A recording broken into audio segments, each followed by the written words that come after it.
yang bisa diserap. Oke, katakannya 500.000. Kenapa nggak bisa diserap? Karena minyaknya itu kan bermacam-macam tipenya. Ada minyak yang tidak bisa diolah oleh kilang di dalam negeri. Harus keluar dulu, diolah dulu, baru balik lagi ke kita. Enggak, kita jual aja. Kita jual, terus kita beli yang udah jadi. Gitu. Gitu. Nah, sedangkan di satu sisi ya, seperti yang saya ketahui, kilang minyak di Indonesia itu kan kapasitasnya bisa sampai 1 juta barrel, ya. Tetapi kalau dia yang diolah sama minyak kita yang diolah di kilang itu, katakanlah 450 atau 500.000, ya kan, diolah. Sedangkan kebutuhan BBM 1,4 juta barrel. Loh. Artinya apa? Ya impor dong. Harus impor mau nggak mau. Padahal konon katanya Indonesia adalah negara yang kaya dengan minyak. Pak, ya? Iya, kaya tapi penduduknya juga banyak. Karena itu ya. Tapi kenapa sih Pak targetnya itu diturunkan? Alasannya apa sih yang paling utama? Alasannya banyak sekali, tapi ada beberapa produksi-produksi sebenarnya target ini sebenarnya tidak diturunkan, tetapi mulai SKK Migas, target yang ditetapkan itu adalah target yang realistis. Yang realistis? Bukan target yang perhitungannya gimana tuh? Perhitungannya gimana? Akhirnya ketemu 840 gitu? Iya, karena kita melihat kondisi semua perusahaan-perusahaan minyak di Indonesia, kita kumpulkan, kemudian kita analisa, kita evaluasi berapa produksinya, ya kan? Nah dari situ kita melihat, ini kalau udah sumur tua, digenjot habis, nenek-nenek disuruh lari kencang 100 dong ya. Habis, kan gitu kan. Gitu, ya. Jadi dan yang dari dalam tanah itu kalau keluar, pertama kali dibor masih muda dia sumurnya, semburannya kuat. Ya abang aja kalau masih muda semburannya kuat ke atas kan. Iya. Tapi kalau udah kakek-kakek, loyo. Ya, akhirnya habis itu minyak. Wajar gitu dong, ya? tadinya Itu banyak salah terjadi. pertimbangannya. Nah itu dikurasnya itu udah sejak tahun 90-an, 30 tahun yang lalu, 20 tahun yang lalu. Makin lama makin habis. Oke. Nah ya, gitu. Ya nanti saya akan berbincang dengan Pak Farisi ya, ingin tahu pandangan dari Pak Farisi selaku akademisi. Tapi ini ada tayangan dari kami mengenai sejarah perminyakan di Indonesia. Ini dia. Borosnya pemakaian minyak abad ini terjadi karena minyak bukanlah sekedar beberapa liter BBM untuk kendaraan. Minyak juga turut andil mulai dari produksi sampai distribusi barang hingga ke tangan konsumen. Mobil, gadget, plastik, bahkan. Selama 100 tahun, 7 perusahaan minyak dunia berhasil menekan pemilik lahan. Harga minyak per barel ditekan tak lebih dari $2. 7 perusahaan itu dikenal dengan sebutan Seven Sister. Kekuasaan Seven Sister ini juga disadari bangsa Indonesia. Karena itu, 2 tahun setelah merdeka, Presiden Soekarno mencanangkan program nasionalisasi. Perusahaan-perusahahan itu, ya pengembang minyak itu kemudian dinasionalisasi oleh pemerintah dengan adanya Undang-Undang Nasionalisasi tahun 1958, dan itu yang kemudian berdirinya Pertamina. Dan berdiri Pertamina juga panjang sejarahnya ya. Dimulai dengan Permina dulu, ada lagi Pertamin, kemudian digabung jadi Pertamina. Situasi politik pasca dekrit menempatkan Indonesia pada posisi anti Barat. Kemandirian ekonomi dan politik jadi harga mati. Padahal saat itu pemasukan Indonesia praktis baru dari sektor minyak saja. Demi meningkatkan pendapatan, tanggal 8 November 65, Ibnu Sutowo diperintahkan menaikkan harga bensin dari Rp4 menjadi Rp250 per liter. 62 kali lipat harga awal. Inflasi pun meroket tajam. Meningkatnya pendapatan dari minyak ternyata tak cukup memenuhi kebutuhan negara yang melonjak naik akibat inflasi. Akibatnya, muncul kebijakan potong uang dari Rp1.000 menjadi Rp1. Tak cukup di situ, pemerintah pun menaikkan harga bensin dari Rp250 uang lama jadi Rp1 uang baru. Masyarakat pun murka.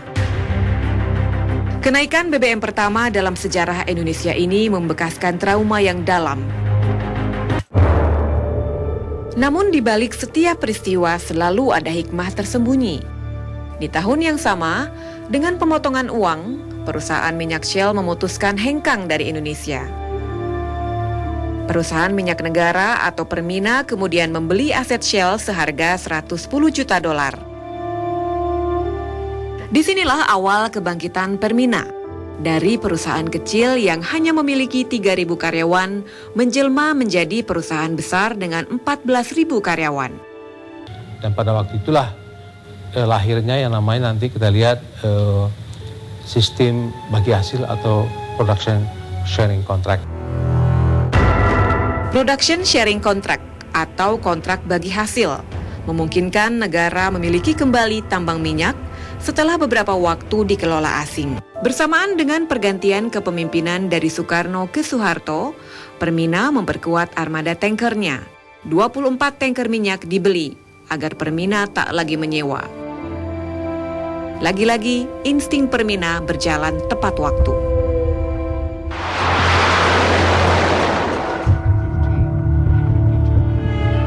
Juni 67, meletus Perang Arab-Israel.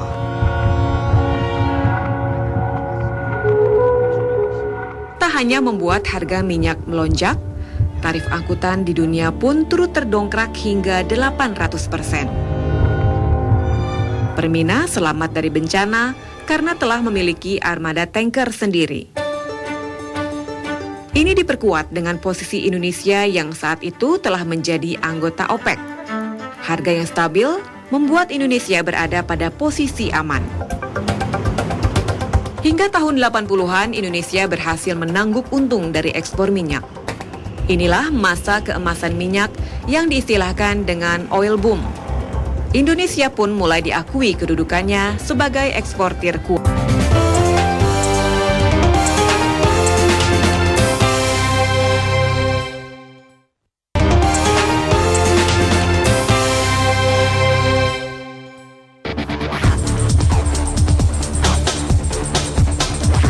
Polda Metro Jaya berhasil mengungkap jaringan sindikat kartu kredit palsu. Dalam pengembangannya, Polda Metro Jaya menangkap 4 orang tersangka. Keempat tersangka yang ditangkap diantaranya adalah pasangan suami istri yang ditangkap di Medan dan Sidoarjo. Dalam penangkapan ini, tim Polda Metro juga berhasil menyita barang bukti berupa puluhan kartu kredit palsu, laptop, printer, alat encoder kartu, dan puluhan handphone. Dengan ditemukannya sindikat ini, Polri menghimbau masyarakat untuk waspada melakukan transaksi dengan menggunakan kartu kredit. Para tersangka dijerat dengan pasal 363 KUHP dan atau pasal 31 Undang-Undang Nomor 11 Tahun 2008 tentang ITE dan atau pasal 3 dan 6 Undang-Undang Nomor 8 Tahun 2010 tentang pencegahan dan pemberantasan tindak pidana pencucian uang dengan ancaman hukuman maksimal 6 tahun penjara.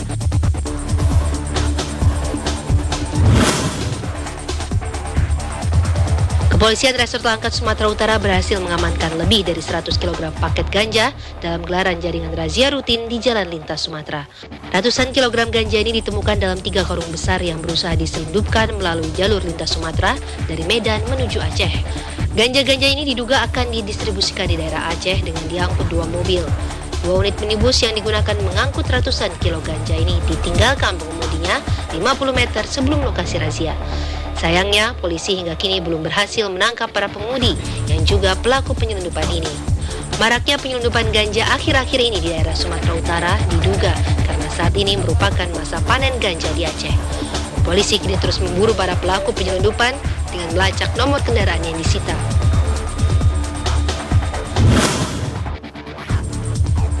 Pengadilan Tindak Pidana Korupsi memvonis anggota Komisi 7 DPR Zulkarnain Jabar 15 tahun penjara ditambah denda 300 juta rupiah. Zulkarnain terbukti melakukan tindak pidana korupsi terkait proyek pengadaan laboratorium dan pengadaan Al-Quran 2011-2012 di Kementerian Agama. Zulkarnain dianggap melakukan perbuatan korupsi itu bersama-sama dengan putranya, Dendi Prasetya yang juga divonis 8 tahun penjara, ditambah denda 300 juta rupiah, subsidiar 1 bulan kurungan. Vonis majelis hakim untuk Zulkarnain lebih tinggi dibandingkan tuntutan tim jaksa KPK. Sebelumnya jaksa menuntut Zulkarnain 12 tahun penjara dan denda 500 juta rupiah. Hakim menyatakan Zulkarnain dan Dendi terbukti menerima uang 11,4 miliar rupiah dalam proyek pengadaan Al-Quran 2011 dan 2012, termasuk proyek laboratorium komputer untuk Madrasah Sanawiyah tahun 2011. Kecewa dengan vonis hakim, Dendi dan Zulkarnain pun menyatakan banding. Warga Kota Bandung, Jawa Barat dihebohkan oleh peredaran surat perintah ritual seks bebas untuk pegawai negeri sipil, kantor perpustakaan, dan arsip daerah kota. Dalam surat tersebut ada tanda tangan bertuliskan Kepala Kantor PAD Muhammad Anwar. Muhammad Anwar mendatangi Polrestabes Bandung, Jawa Barat kemarin sore. Lelaki yang menjadi Kepala Kantor Perpustakaan dan Arsip Daerah atau PAD Kota Bandung ini merasa namanya dicemarkan. Anwar meminta polisi melacak orang yang membuat surat berkop kantor PAD Kota Bandung yang berisi perintah ritual seks bebas. Dokumen itu ditujukan untuk pegawai negeri sipil PAD. Polisi berjanji mengusut dokumen yang Anwar sebut palsu itu. Aparat akan memulai penyelidikan dengan menginterogasi 10 nama PNS yang tercantum dalam surat tersebut. Meski meyakini surat itu palsu, polisi tetap akan melacak keberadaan seks tersebut, sebab menurut mereka hal ini meresahkan masyarakat di Kota Kembar. Ya, pemirsa, sebelum kita lanjutkan perbincangan, kita akan menuju ke Tipikor. Kali ini di Tipikor sedang digelar sidang kasus simulator SIM dengan terdakwa Pak Joko Susilo. Kita akan langsung tanyakan dengan Winnie Carita di sana. Winnie, silakan laporan Anda.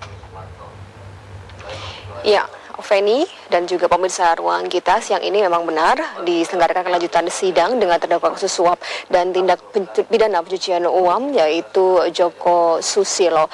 Dan hari ini merupakan kelanjutan dari sidang pada Selasa kemarin dengan mendengarkan keterangan dari beberapa orang saksi. Kalau kita tahu pemirsa, dalam kasus ini ada beberapa orang saksi yang diminta di pengadilan untuk memberikan kesaksian, dan pada siang hari ini sidang baru saja dimulai. Yang pertama ini adalah 4 orang saksi. Yang pertama adalah Kompol Legimo, kemudian juga Budi Susanto, Direktur PT Cipta Mandiri Metalindo, kemudian juga ada Martono dan Wisnu Murdaya.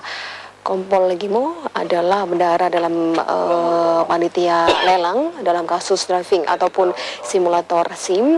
Kemudian Budi Susanto merupakan pemenang tender yang memang ditunjuk langsung oleh Joko Susilo sebagai pemenang tender dan melaksanakan program dari simulator itu sendiri.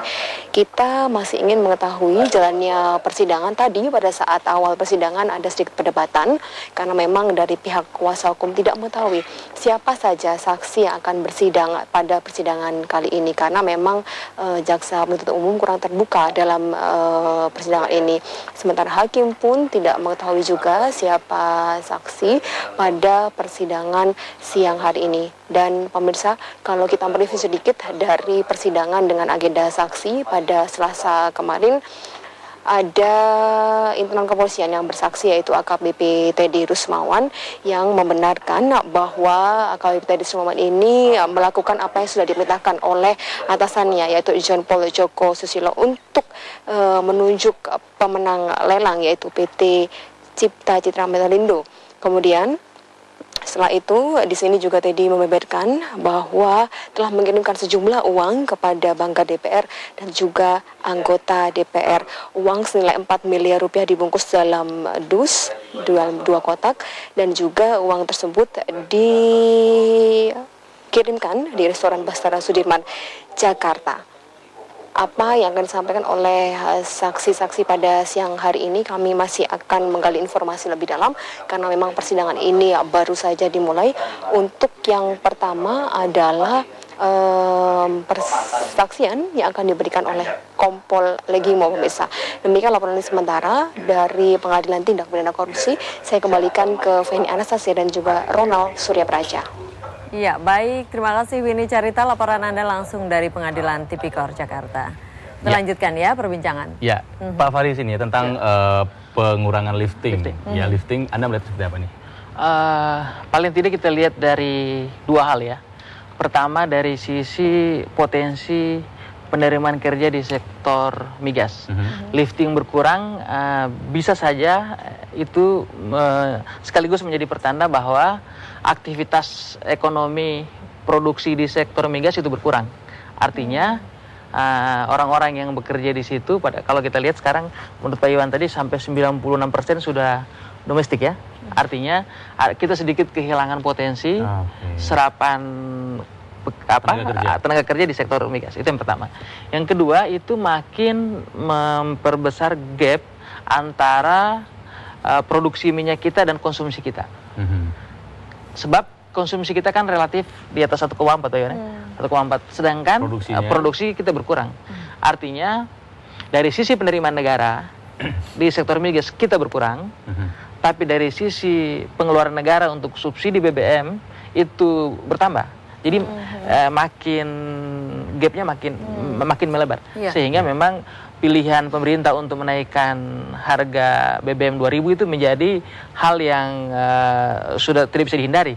Sudah mutlak. Karena pada satu sisi produksi kita mengalami penurunan, pada satu sisi konsumsi kita terus naik.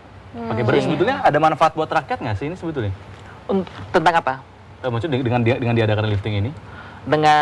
Tapi saya kira nanti Pak Iwan, saya sempat ngobrol tadi tentang SKK Migas sudah mencanangkan tahun ini sebagai tahun eksplorasi. Saya kira itu menjadi penting untuk kemudian saya kira kita memang perlu melihat kenapa sih beberapa belakangan ini target lifting kita berkurang. Apakah masalahnya di sumurnya atau ada sejumlah masalah di di proses perizinan atau sehingga para kontraktor minyak itu menjadi tidak berminat atau tidak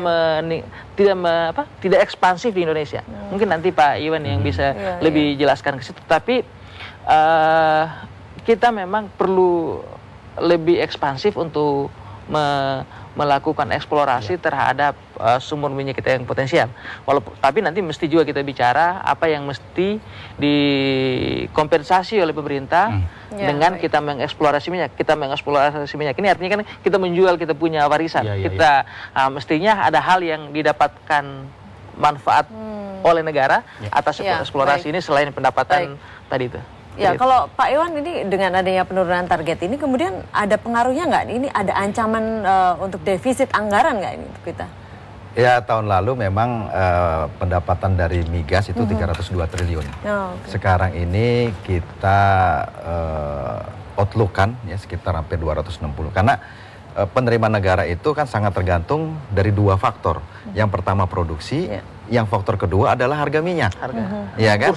Produksinya tinggi, kalau harga minyaknya rendah ya pendapatannya juga rendah. Dan kita nggak bisa mengontrol itu Pak ya? Kalau harga minyak nggak bisa dikontrol karena itu adalah market price. Nah, produksi inilah. Jadi kadang-kala ada produksinya rendah tapi pendapatannya tinggi. Kenapa? Karena harga minyaknya pas naik tinggi. Atau kurs juga lagi naik karena ada rupiah. Naik, gitu. Baik, nanti kita masih lanjutkan ya perbincangan ini. Tapi kita lihat dulu ini ada informasi mengenai penambangan minyak rakyat ya. Tambang minyak rakyat. Kita lihat yang berikut ini.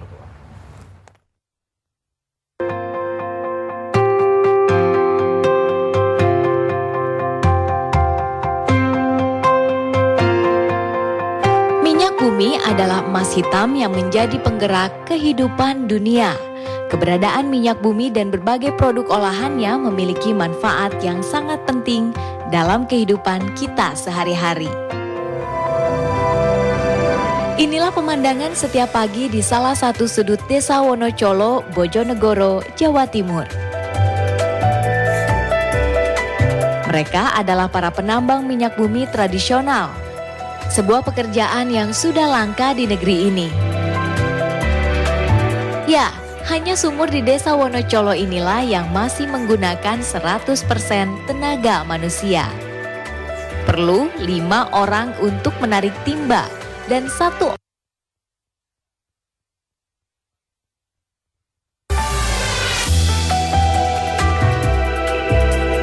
Mereka menamakan pekerjaan ini nimbo atau menimba.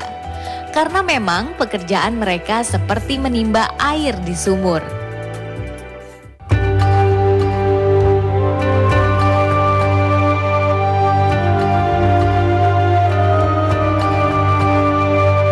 Makin hari minyak yang ditimba makin menipis. Ya, bagaimana tidak?